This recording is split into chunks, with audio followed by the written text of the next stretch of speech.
Right, fans of music, welcome back. It is Dave, the Real Music Observer, observing real music in real time for real people just like you, just like me. Might be starting my own Facebook page called Parried Out. I The fans that have the Parry on, I'm gonna do Parried Out.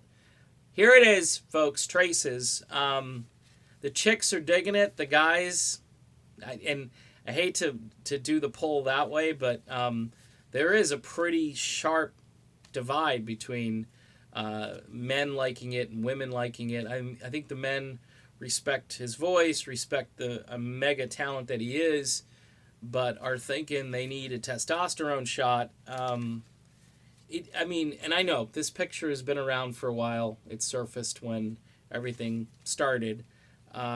It's painful. It's a bit painful at times. I even had a female friend say to me, I had to turn it off. The songs they're excruciating because the women see.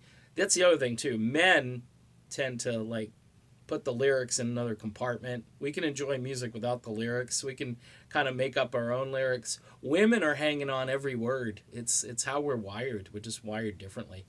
Um, I'm thinking more and more though that the radio industry, in promoting Steve Perry, is just using Steve Perry. Did this iHeart Media thing earlier, and this guy Kerr from New York's most famous classic rock station, he's got a killer voice. That's why I'm doing this and he's doing that. And he's one of these radio veterans. He's been around for like 50, 60 years or something. And he gets to interview Steve Perry, and they give him these cards with questions, or he reads the card and it's a softball question. So Steve, how is it being loved so much? Or, stuff like that. And nothing earth shattering, not like that Rolling Stone interview from earlier that I read. Holy crap, Batman! That's gonna have people are gonna be, and they're sending me tweets about. Well, it looks like the relationship between Neil Sean and Steve Perry is over. Real brutal stuff in that interview. I'm not sure if the guy just got under Steve Perry's skin, or that's another video. I want to focus on the fact that Steve Perry's song right now is at number 23 and mostly driven by iHeart Music. Now, I have a DJ friend who keeps harping on me saying, oh, well, an adult contemporary song, it can go up, it can go down, it can stay on the chart forever and go up. Typically, though, when it's released, the forward progress is going to be constant. If it's something that they want to add spins and add plays and so forth. This recurrent stuff is new to me because a recurrent was a song that was spent and used up and then added back into the radio station's format. That song was not reported as a new song being played. It was more to augment your current playlist. So, people think I'm kind of stupid when it comes to DJing and radio because I've been out of it for quite some time. But I understand the concept of a current and a recurrent. Okay? A recurrent isn't supposed to be reported and on the radio station's playlist as a song that's moving up the charts or on the charts. It's done. That's why they call it a recurrent. A current is something that's current. It's pretty simple. Ed Sheeran should not be a current right now, but it's like in the top 5. I don't know where it is. I haven't looked, but it was number 1 for like a year. It's been on the charts for over a year. Okay, so the charts are whacked out, and this is this new world we live in.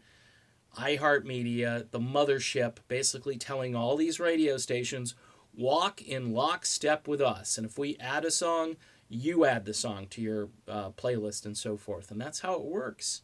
But they're using Perry. They're doing all these interviews and they're hyping up Perry, but they're not really playing his music all that much. The only thing they're helping Perry with is awareness and promotions.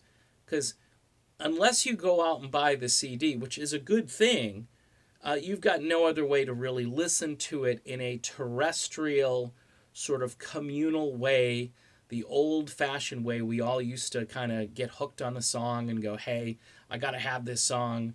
Because sometimes it takes a few airplays. And this particular record, this is one, which I believe you're going to have to hear a few times in some cases to like it.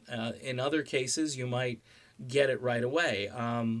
These bonus tracks, I really liked Angel Eyes and I think it's Call on Me, kind of a reggae sort of tune, and Could We Be Something Again. Those are three really good songs, and that's part of the bonus tracks here on this disc, which I got at Target. And of course, the Target shopping experience was not a good one because they didn't even have the album out on the shelf yet.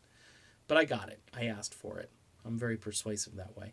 So, in any event, it's nice that now once Perry's promotional wave here is over, are they going to play his music on the radio? Probably not. Does Steve Perry need them to play his music on the radio?